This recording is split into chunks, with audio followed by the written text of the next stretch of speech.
ಧರ್ಮಸ್ಥಳ ವಿರುದ್ಧ ಹೆಣೆದ ಷಡ್ಯಂತ್ರ ಕೊನೆಗೂ ಬಟಾಬಯಲಾಗಿದೆ. ಅದರ ರಾಜಕೀಯ ಲಾಭ ಪಡೆಯಲು ಕಾಂಗ್ರೆಸ್, ಬಿಜೆಪಿ, ಜೆಡಿಎಸ್ ನಡುವೆ ಜಿದ್ದು ನಡೀತಾ ಇದೆ. ಇದರ ಮಧ್ಯೆ ಜೆಡಿಎಸ್ ನಾಯಕರು ಕೂಡ ರಂಗಪ್ರವೇಶ ಮಾಡಿದ್ದಾರೆ.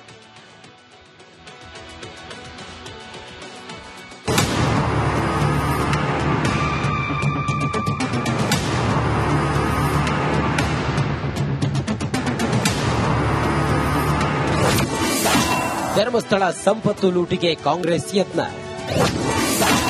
ಸರ್ಕಾರದ ವಿರುದ್ಧ ಕೇಸರಿ ಸೇನೆಯ ಆಕ್ರೋಶ. ಧರ್ಮಸ್ಥಳದ ಮೇಲೆ ಸಿದ್ದರಾಮಯ್ಯ ನೇತೃತ್ವದ ಕಾಂಗ್ರೆಸ್ ಸರ್ಕಾರ ದಾಳಿ ನಡೆಸಿದೆ. ಆ ಧರ್ಮಸ್ಥಳದ ಸಂಪತ್ತು ಲೂಟಿ ಮಾಡಲು ಸರ್ಕಾರ ಮುಂದಾಗಿದೆ ಎಂದು ಬಿಜೆಪಿ ಆರೋಪ ಮಾಡಿದೆ. ಈ ಸರ್ಕಾರ ಧರ್ಮಸ್ಥಳವನ್ನ ಲೂಟಿ ಹೊಡಿಬೇಕು. ಹಿಂದೆ ಗಜ್ನಿ ಮೊಹಮ್ಮದ್ ಇದ್ನಲ್ಲ, 17 ಬಾರಿ ಈ ದೇಶದ ಮೇಲೆ ದಾಳಿ ಮಾಡಿ ಲೂಟಿ ಮಾಡ್ಕೊಂಡೋದ್ನಲ್ಲ, ಹಂಗೆ ಈಗ ಕಾಂಗ್ರೆಸ್ ಸರ್ಕಾರ ಧರ್ಮಸ್ಥಳದ ಮೇಲೆ ದಾಳಿ ಮಾಡಿ ಅಲ್ಲಿರುವಂತ ಸಂಪತ್ತು ಎಲ್ಲ ಲೂಟಿ ಮಾಡುವಂತ ಪ್ರಯತ್ನ, ಅದಕ್ಕೆ ಈ ನಗರ ನಕ್ಸಲರನ್ನ ತಂದುಬಿಟ್ಟಿದೆ. ಸರ್ಕಾರದಲ್ಲಿ ಇರುವವರೇ ಷಡ್ಯಂತ್ರ ಮಾಡಿದ್ದಾರೆ. ಆದರೆ ಇದರಲ್ಲಿ ಸರ್ಕಾರದಲ್ಲಿ ಇರುವಂತವರೇ ಕೆಲವರು ಇದರಲ್ಲಿ ಷಡ್ಯಂತ್ರದ ಭಾಗವಾಗಿರುವಂತಹ ಸಾಧ್ಯತೆ ಇರೋದ್ರಿಂದ ಇದರ ಎನ್ಕ್ವೈರಿ ಇಂಡಿಪೆಂಡೆಂಟ್ ಆಗಿ ಹೈಕೋರ್ಟ್ ಮಾನಿಟರ್ದಲ್ಲಿ ನಡೆಯಬೇಕು. ಎಲ್ಲಿ ಭಕ್ತರು ಜಾಸ್ತಿ ಹೋಗ್ತಾರ, ಎಲ್ಲಿ ಬಹಳ ಶ್ರದ್ಧೆಯಿಂದ ನಡ್ಕೋತಾರ, ಅವುಗಳನ್ನ ಟಾರ್ಗೆಟ್ ಮಾಡ್ತಾರೆ. ಬುರುಡೆ ಗ್ಯಾಂಗ್ ಹಿಂದೆ ಕಾಂಗ್ರೆಸ್ಸಿಗರು. ಪವಿತ್ರವಾದ ಕ್ಷೇತ್ರದ ಬಗ್ಗೆ ವಿಕೃತ ಮನಸ್ಸಿನ ಕಾಂಗ್ರೆಸ್ನರು. ಇದು ಒಂದು ಷಡ್ಯಂತ್ರ ಕಾಂಗ್ರೆಸ್. ಇದರಲ್ಲಿ ಕಾಂಗ್ರೆಸ್ಸಿನ ರಾಷ್ಟ್ರೀಯ ನಾಯಕರು ಮುಂದಾರಿದೆ, ಕೈವಾಡನಿದೆ. ಯಾಕಂದ್ರೆ ಈ ಕಾಂಗ್ರೆಸ್ ವಿದೇಶಿ ಸಂಸ್ಕೃತಿ ಅಂತ, ವಿದೇಶಿ ಸಂಸ್ಕೃತಿ ಹೊಂದಿದಂತವರು, ವಿದೇಶಿ ಪರಂಪರೆ ಹೊಂದಿದಂತವರು ಯಾರೋ ಚಿನ್ನಯ್ಯ, ಸಮೀರು, ಗಿರೀಶ್ ಭಟ್ಟಣ್ಣ, ಸುಜಾತ ಭಟ್ಟು, ತಿಮರು, ಮಹೇಶ್ ಶೆಟ್ಟಿ, ತಿಮರೋಡಿ, ಜಯಂತ್, ಇವ್ರ ಮುಖಾಂತರ ಇವರು ನೆಪ ಮಾತ್ರ. ಇದರಿಂದ ದೊಡ್ಡ ಒಂದು ಕಾಂಗ್ರೆಸ್ಸಿನ ರಾಷ್ಟ್ರೀಯ ನಾಯಕರು ಈ ದಂಡೆ ಇದೆ. ಮೊದಲೇ ಯಾಕೆ ವಿಚಾರಣೆ ಮಾಡಲಿಲ್ಲ?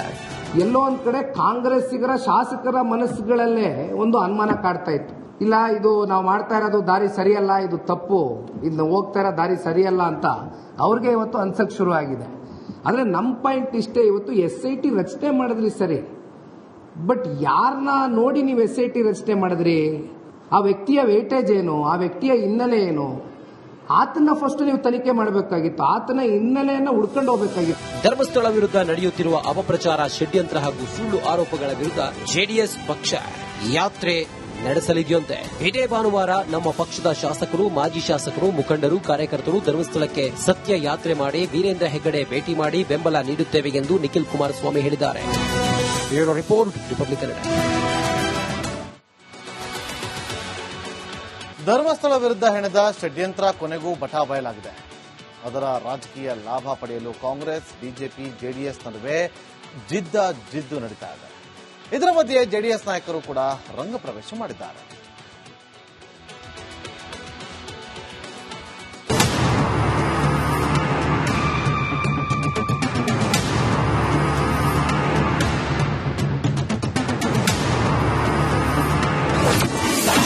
ಧರ್ಮಸ್ಥಳ ಸಂಪತ್ತು ಲೂಟಿಗೆ ಕಾಂಗ್ರೆಸ್ ಯತ್ನ. ಸರ್ಕಾರದ ವಿರುದ್ಧ ಕೇಸರಿ ಸೇನೆಯ ಆಕ್ರೋಶ. ಧರ್ಮಸ್ಥಳದ ಮೇಲೆ ಸಿದ್ದರಾಮಯ್ಯ ನೇತೃತ್ವದ ಕಾಂಗ್ರೆಸ್ ಸರ್ಕಾರ ದಾಳಿ ನಡೆಸಿದೆ. ಆ ಧರ್ಮಸ್ಥಳದ ಸಂಪತ್ತು ಲೂಟಿ ಮಾಡಲು ಸರ್ಕಾರ ಮುಂದಾಗಿದೆ ಎಂದು ಬಿಜೆಪಿ ಆರೋಪ ಮಾಡಿದೆ. ಈ ಸರ್ಕಾರ ಧರ್ಮಸ್ಥಳವನ್ನ ಲೂಟಿ ಹೊಡಿಬೇಕು. ಹಿಂದೆ ಗಜ್ನಿ ಮೊಹಮ್ಮದ್ ಇದ್ನಲ್ಲ, 17 ಬಾರಿ ಈ ದೇಶದ ಮೇಲೆ ದಾಳಿ ಮಾಡಿ ಲೂಟಿ ಮಾಡ್ಕೊಂಡೋದ್ನಲ್ಲ, ಹಂಗೆ ಈಗ ಕಾಂಗ್ರೆಸ್ ಸರ್ಕಾರ ಧರ್ಮಸ್ಥಳದ ಮೇಲೆ ದಾಳಿ ಮಾಡಿ ಅಲ್ಲಿರುವಂತ ಸಂಪತ್ತು ಎಲ್ಲ ಲೂಟಿ ಮಾಡುವಂತ ಪ್ರಯತ್ನ, ಅದಕ್ಕೆ ಈ ನಗರ ನಕ್ಸಲರನ್ನ ತಂದುಬಿಟ್ಟಿದೆ. ಸರ್ಕಾರದಲ್ಲಿ ಇರುವವರೇ ಷಡ್ಯಂತ್ರ ಮಾಡಿದ್ದಾರೆ. ಆದರೆ ಇದರಲ್ಲಿ ಸರ್ಕಾರದಲ್ಲಿ ಇರುವಂತವರೇ ಕೆಲವರು ಇದರಲ್ಲಿ ಷಡ್ಯಂತ್ರದ ಭಾಗವಾಗಿರುವಂತಹ ಸಾಧ್ಯತೆ ಇರೋದ್ರಿಂದ ಇದರ ಎನ್ಕ್ವೈರಿ ಇಂಡಿಪೆಂಡೆಂಟ್ ಆಗಿ ಹೈಕೋರ್ಟ್ ಮಾನಿಟರ್ದಲ್ಲಿ ನಡೆಯಬೇಕು. ಎಲ್ಲಿ ಭಕ್ತರು ಜಾಸ್ತಿ ಹೋಗ್ತಾರ, ಎಲ್ಲಿ ಬಹಳ ಶ್ರದ್ಧೆಯಿಂದ ನಡ್ಕೋತಾರ, ಅವುಗಳನ್ನ ಟಾರ್ಗೆಟ್ ಮಾಡ್ತಾ ಇದ್ದಾರೆ. ಬುರುಡೆ ಗ್ಯಾಂಗ್ ಹಿಂದೆ ಕಾಂಗ್ರೆಸ್ಸಿಗರು. ಪವಿತ್ರವಾದ ಕ್ಷೇತ್ರದ ಬಗ್ಗೆ ವಿಕೃತ ಮನಸ್ಸಿನ ಕಾಂಗ್ರೆಸ್ನರು. ಇದು ಒಂದು ಷಡ್ಯಂತ್ರ ಕಾಂಗ್ರೆಸ್. ಇದರಲ್ಲಿ ಕಾಂಗ್ರೆಸ್ಸಿನ ರಾಷ್ಟ್ರೀಯ ನಾಯಕರು ಮುಂದಾರಿದೆ, ಕೈವಾಡನಿದೆ. ಯಾಕಂದ್ರೆ ಈ ಕಾಂಗ್ರೆಸ್ ವಿದೇಶಿ ಸಂಸ್ಕೃತಿ ಅಂತ ವಿದೇಶಿ ಸಂಸ್ಕೃತಿ ಬಂದಿದಂತವರು, ವಿದೇಶಿ ಪರಂಪರೆ ಹೊಂದಿದಂತವರು ಯಾರೋ ಚಿನ್ನಯ್ಯ, ಸಮೀರು, ಗಿರೀಶ್ ಮಟ್ಟಣ್ಣ, ಸುಜಾತ ಭಟ್ಟು, ತಿಮರು ಮಹೇಶ್ ಶೆಟ್ಟಿ ತಿಮ್ರೋಡಿ, ಜಯಂತ್ ಇವ್ರ ಮುಖಾಂತರ ಇವರು ನೆಪ ಮಾತ್ರ. ಇದರಿಂದ ದೊಡ್ಡ ಒಂದು ಕಾಂಗ್ರೆಸ್ಸಿನ ರಾಷ್ಟ್ರೀಯ ನಾಯಕರು ಈ ದಂಡೆ ಇದೆ. ಮೊದಲೇ ಯಾಕೆ ವಿಚಾರಣೆ ಮಾಡಲಿಲ್ಲ? ಎಲ್ಲೋ ಒಂದ್ ಕಡೆ ಕಾಂಗ್ರೆಸ್ಸಿಗರ ಶಾಸಕರ ಮನಸ್ಸುಗಳಲ್ಲೇ ಒಂದು ಅನುಮಾನ ಕಾಡ್ತಾ ಇತ್ತು. ಇಲ್ಲ, ಇದು ನಾವು ಮಾಡ್ತಾ ಇರೋದು ದಾರಿ ಸರಿಯಲ್ಲ, ಇದು ತಪ್ಪು, ಇದು ಹೋಗ್ತಾ ಇರೋ ದಾರಿ ಸರಿಯಲ್ಲ ಅಂತ ಅವ್ರಿಗೆ ಇವತ್ತು ಅನ್ಸಕ್ ಶುರು ಆಗಿದೆ. ಆದ್ರೆ ನಮ್ಮ ಪಾಯಿಂಟ್ ಇಷ್ಟೇ, ಇವತ್ತು SIT ರಚನೆ ಮಾಡಿದ್ರಿ ಸರಿ, ಬಟ್ ಯಾರನ್ನ ನೋಡಿ ನೀವು SIT ರಚನೆ ಮಾಡಿದ್ರಿ? ಆ ವ್ಯಕ್ತಿಯ ವೇಟೇಜ್ ಏನು, ಆ ವ್ಯಕ್ತಿಯ ಹಿನ್ನೆಲೆ ಏನು, ಆತನ ಫಸ್ಟ್ ನೀವು ತನಿಖೆ ಮಾಡಬೇಕಾಗಿತ್ತು, ಆತನ ಹಿನ್ನೆಲೆಯನ್ನ ಹುಡ್ಕೊಂಡು ಹೋಗಬೇಕಾಗಿತ್ತು. ಧರ್ಮಸ್ಥಳ ವಿರುದ್ಧ ನಡೆಯುತ್ತಿರುವ ಅಪಪ್ರಚಾರ, ಷಡ್ಯಂತ್ರ ಹಾಗೂ ಸುಳ್ಳು ಆರೋಪಗಳ ವಿರುದ್ಧ ಜೆಡಿಎಸ್ ಪಕ್ಷ ಯಾತ್ರೆ ನಡೆಸಲಿದೆಯಂತೆ. ಇದೇ ಭಾನುವಾರ ನಮ್ಮ ಪಕ್ಷದ ಶಾಸಕರು, ಮಾಜಿ ಶಾಸಕರು, ಮುಖಂಡರು, ಕಾರ್ಯಕರ್ತರು ಧರ್ಮಸ್ಥಳಕ್ಕೆ ಸತ್ಯ ಯಾತ್ರೆ ಮಾಡಿ ವೀರೇಂದ್ರ ಹೆಗ್ಗಡೆ ಭೇಟಿ ಮಾಡಿ ಬೆಂಬಲ ನೀಡುತ್ತೇವೆ ಎಂದು ನಿಖಿಲ್ ಕುಮಾರಸ್ವಾಮಿ ಹೇಳಿದ್ದಾರೆ. Bureau report, republic Kannada. Dharmasthala ವಿರುದ್ಧ ಹೆಣೆದ ಷಡ್ಯಂತ್ರ ಕೊನೆಗೂ ಬಟಾಬಯಲಾಗಿದೆ.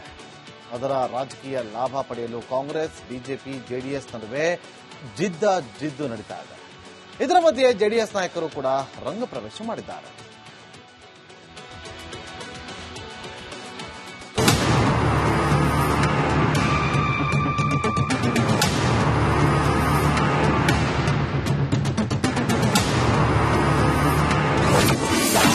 ಧರ್ಮಸ್ಥಳ ಸಂಪತ್ತು ಲೂಟಿಗೆ ಕಾಂಗ್ರೆಸ್ ಯತ್ನ. ಸರ್ಕಾರದ ವಿರುದ್ಧ ಕೇಸರಿ ಸೇನೆಯ ಆಕ್ರೋಶ. ಧರ್ಮಸ್ಥಳದ ಮೇಲೆ ಸಿದ್ದರಾಮಯ್ಯ ನೇತೃತ್ವದ ಕಾಂಗ್ರೆಸ್ ಸರ್ಕಾರ ದಾಳಿ ನಡೆಸಿದೆ. ಆ ಧರ್ಮಸ್ಥಳದ ಸಂಪತ್ತು ಲೂಟಿ ಮಾಡಲು ಸರ್ಕಾರ ಮುಂದಾಗಿದೆ ಎಂದು ಬಿಜೆಪಿ ಆರೋಪ ಮಾಡಿದೆ.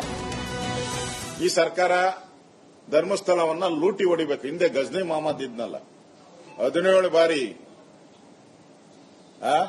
ಈ ದೇಶದ ಮೇಲೆ ದಾಳಿ ಮಾಡಿ ಲೂಟಿ ಮಾಡ್ಕೊಂಡು ಹೋದ್ನಲ್ಲ, ಹಂಗೆ ಈಗ ಕಾಂಗ್ರೆಸ್ ಸರ್ಕಾರ ಧರ್ಮಸ್ಥಳದ ಮೇಲೆ ದಾಳಿ ಮಾಡಿ ಅಲ್ಲಿರುವಂತ ಸಂಪತ್ತು ಎಲ್ಲ ಲೂಟಿ ಮಾಡುವಂತ ಪ್ರಯತ್ನ, ಅದಕ್ಕೆ ಈ ನಗರ ನಕ್ಸಲರನ್ನ ತಂದುಬಿಟ್ಟಿದ್ದಾರೆ. ಸರ್ಕಾರದಲ್ಲಿ ಇರುವವರೇ ಷಡ್ಯಂತ್ರ ಮಾಡಿದ್ದಾರೆ. ಆದರೆ ಇದರಲ್ಲಿ ಸರ್ಕಾರದಲ್ಲಿ ಇರುವಂತವರೇ ಕೆಲವರು ಇದರಲ್ಲಿ ಷಡ್ಯಂತ್ರದ ಭಾಗವಾಗಿರುವಂತಹ ಸಾಧ್ಯತೆ ಇರುವುದರಿಂದ ಇದರ ಎನ್ಕ್ವೈರಿ ಇಂಡಿಪೆಂಡೆಂಟ್ ಆಗಿ ಹೈಕೋರ್ಟ್ ಮಾನಿಟರ್ದಲ್ಲಿ ನಡೀಬೇಕು. ಎಲ್ಲಿ ಭಕ್ತರು ಜಾಸ್ತಿ ಹೋಗ್ತಾರ, ಎಲ್ಲಿ ಬಹಳ ಶ್ರದ್ಧೆಯಿಂದ ನಡ್ಕೋತಾರ, ಅವುಗಳನ್ನು ಟಾರ್ಗೆಟ್ ಮಾಡ್ತಾ ಇದ್ದಾರೆ.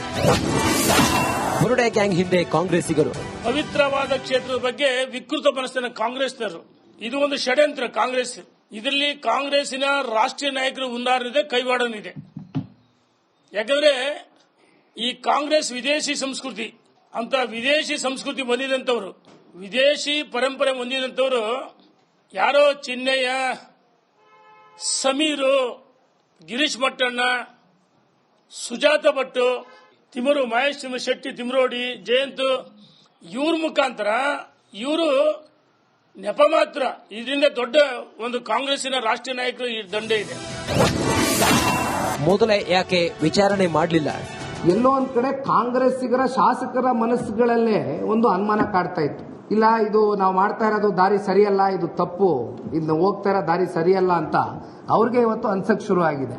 ಆದ್ರೆ ನಮ್ಮ ಪಾಯಿಂಟ್ ಇಷ್ಟೇ, ಇವತ್ತು SIT ರಚನೆ ಮಾಡಿದ್ರಿ ಸರಿ, ಬಟ್ ಯಾರನ್ನ ನೋಡಿ ನೀವು SIT ರಚನೆ ಮಾಡಿದ್ರಿ?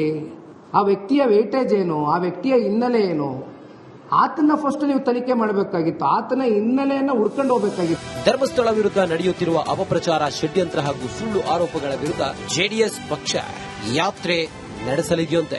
ಇದೇ ಭಾನುವಾರ ನಮ್ಮ ಪಕ್ಷದ ಶಾಸಕರು, ಮಾಜಿ ಶಾಸಕರು, ಮುಖಂಡರು, ಕಾರ್ಯಕರ್ತರು ಧರ್ಮಸ್ಥಳಕ್ಕೆ ಸತ್ಯ ಯಾತ್ರೆ ಮಾಡಿ ವೀರೇಂದ್ರ ಹೆಗ್ಗಡೆ ಭೇಟಿ ಮಾಡಿ ಬೆಂಬಲ ನೀಡುತ್ತೇವೆ ಎಂದು ನಿಖಿಲ್ ಕುಮಾರಸ್ವಾಮಿ ಹೇಳಿದ್ದಾರೆ. Bureau report, republic Kannada. Dharmasthala ವಿರುದ್ಧ ಹೆಣೆದ ಷಡ್ಯಂತ್ರ ಕೊನೆಗೂ ಬಟಾಬಯಲಾಗಿದೆ. ಅದರ ರಾಜಕೀಯ ಲಾಭ ಪಡೆಯಲು ಕಾಂಗ್ರೆಸ್, ಬಿಜೆಪಿ, ಜೆಡಿಎಸ್ ನಡುವೆ ಜಿದ್ದು ನಡೀತಾ ಇದೆ. ಇದರ ಮಧ್ಯೆ ಜೆಡಿಎಸ್ ನಾಯಕರು ಕೂಡ ರಂಗ ಪ್ರವೇಶ ಮಾಡಿದ್ದಾರೆ.